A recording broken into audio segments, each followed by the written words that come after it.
Hello! Today we will talk about Tazin, my favorite tournament hero. She's a tier below the top tier, but the explosiveness you get when going for lethal with her just feels so satisfying to me, and no other heroes can replicate that. I also highly recommend her for new players because she's a fairly simple hero to draft and play with. First, let's talk about her ability. The first part of her ability is the same as Heart of Goats. You gain one random resource per turn. The second part of her ability is the real fun part. When you spend any resources other than gold, you have a 25% chance to attack. This effectively means 25% of your food becomes damage, and your damage with skull and magic is amplified by 25% in the most simple case. Lackey is an auto pick on Tazin. It copies both of her abilities, which means you don't need to protect it for it to be valuable to you. You could simply leave it in your bank and buy it before spending a large amount of food, skull, and magic, and get the free 25% extra damage. Pick it even if you don't have protection for it. There are some important interactions to note with Lucky regarding the second part of Tazin's ability. First, the procs from Lucky are independent from Tazin. This means it's possible to do up to 3 damage per skull or magic when you have a Lucky on your board. Second, the procs count as hero attacks themselves, which synergizes with Serpent Altar, but more on that later. Other good cards on Tazin are resource generators, just like Zalia. It doesn't matter if it's ally or non-ally, both are equally good options. Also, similarly to Zalia, beat sticks are still acceptable options for her if you don't have any better cards in your pack. The second type of cards you want on Tazin are food sinks. These aren't just good on Tazin, they are practically essential if you don't want to be completely screwed over by random chance because of her first ability. There are two types of food sinks that I want to make a distinction between. The first is damage food sink. These cards convert your food into damage, either directly or indirectly. This is the preferred type. The second type is non-damage food sink. This is usually not as good as the first type, but at least it's still better than eating your own food. Ideally, you want two food sinks for the optimal amount of consistency, but if you can't help it, then one food sink is also fine, as long as you can manage your bank well. But if that was the case, you really want it to be a damaged food sink. The best food sinks on Tazin are Courtesan and Supplicant.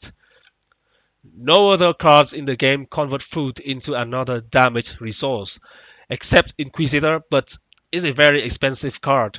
With these cards, food transforms from the worst resource to arguably the best one on Tazin because it effectively becomes skull or magic with double the proc chance. There are also some cool tricks you can do with Supplicant. The first is an infinite combo with Winner and two Sacred Tortoises. On other heroes, this combo is also infinite, but you only gain anything from it if you have more than two tortoises.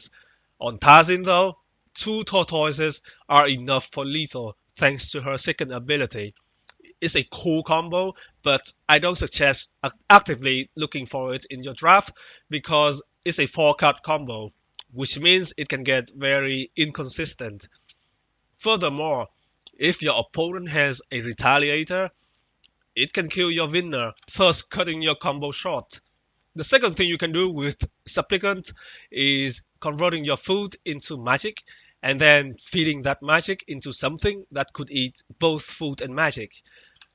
The cards to keep in mind for this combination are Bureaucrat, Starving Mob, and Inquisitor. If you have them and Supplicant at the same time and you want to dump all of your food and magic into them, remember to convert your food to magic with Supplicant first, then dump the magic into these cards so you get some free damage. This isn't a combo by any means, but it's worth knowing about the optimal play you could do in case you do have this combination. The next good card on Tazin is Serpent Altar. This is basically Tazin's card. I mean, just look at it. The altar is obviously made out of her hair. When her second ability procs, it counts as hero's attack, so it can also proc altar.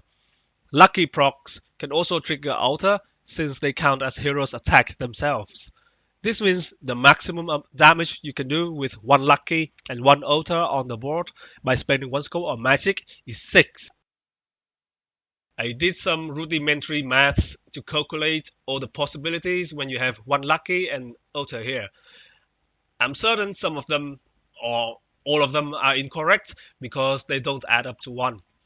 But that's not the important part. The important thing here is the existence of the possibilities themselves. Imagine this scenario. You're playing Tazin and you have 5 health left. Some gold, no food, no skulls, and 2 magic. Your board is empty except for one altar. You have Lucky sitting in your bank. Your opponent is Daru with a Rite of Brute and 2 Vest Cycle cards in his hand. His board is empty. He has 9 health. It's your turn. What would you do? I'm guessing some people would say spend the magic to heal up so you have better chances to survive until your next turn. I would say it's the wrong choice to make. Not only is it unlikely you can survive another right play from Daru with just 7 health, what would you do in your next turn even if you do manage to survive? You have no way to generate more resources. Your opponent is Daru, which means he's very likely to be able to replay his right in his following turn, so spending both magic to prolong your imminent death for another turn is pointless to me. What I would do here is buy Lucky and throw both magic at him, hoping that I could pull a fluke and win. Sure, you shouldn't bet your money on me pulling it off, but for me, going for a play with even a 0.1% chance of success is still better than doing something else and have almost 100% certainty to lose. If you weren't aware of these possibilities, you probably wouldn't attempt to make this play. And that's what I mean by the importance of knowing about the possibilities. As for drafting on Tazin, a generic deck is your best bet. Get some resource generators, a food sink or 2, some econ and control support, and you're good to go. There are no specific strategies to aim for when playing with Tazin. Next, I will show you one of my drafts on Tazin with commentary.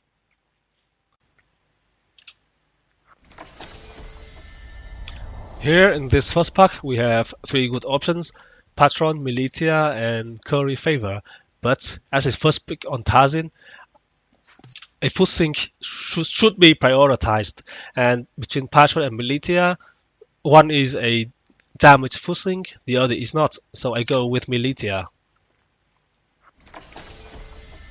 Here we have Patron again, which is also the only really useful card here.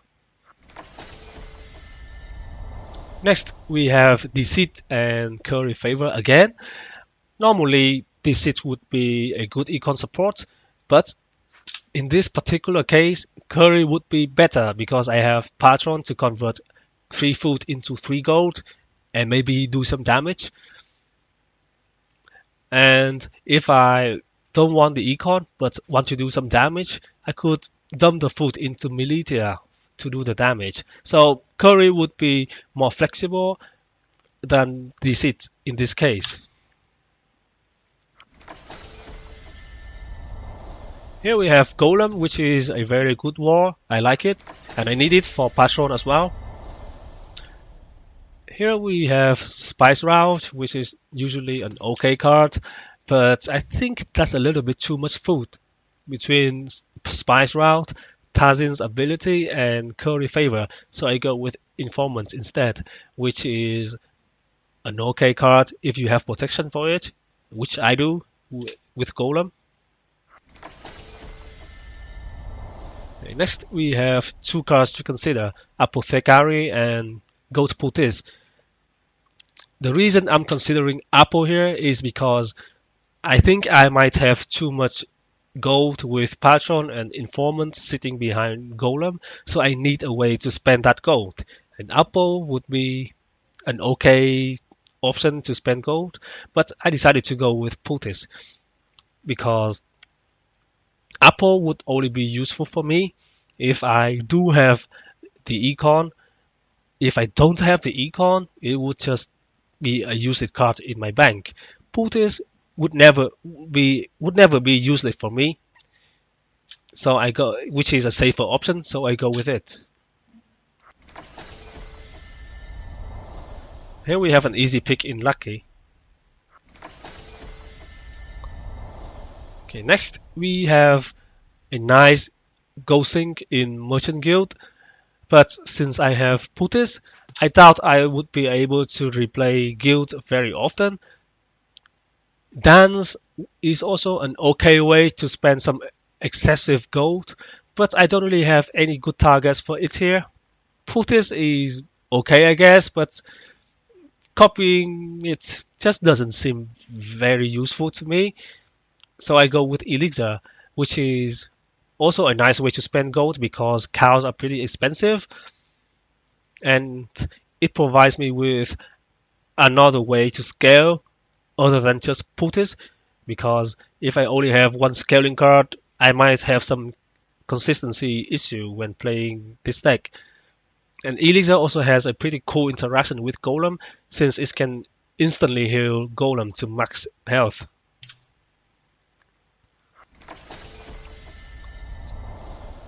Here we have three good cards to consider: Tavern Wench, Deceit, and Infighting.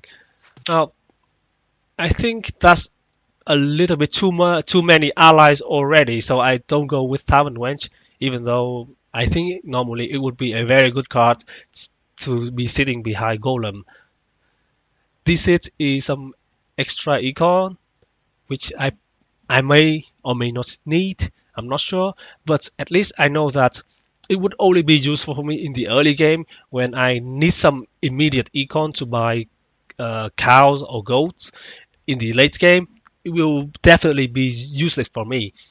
In fighting, on the other hand, though, is some nice extra control, which is kinda needed here because I only have Tazin's ability, which is pretty random, and Curry to dump into Militia, but plus two cards for control, which isn't very reliable either.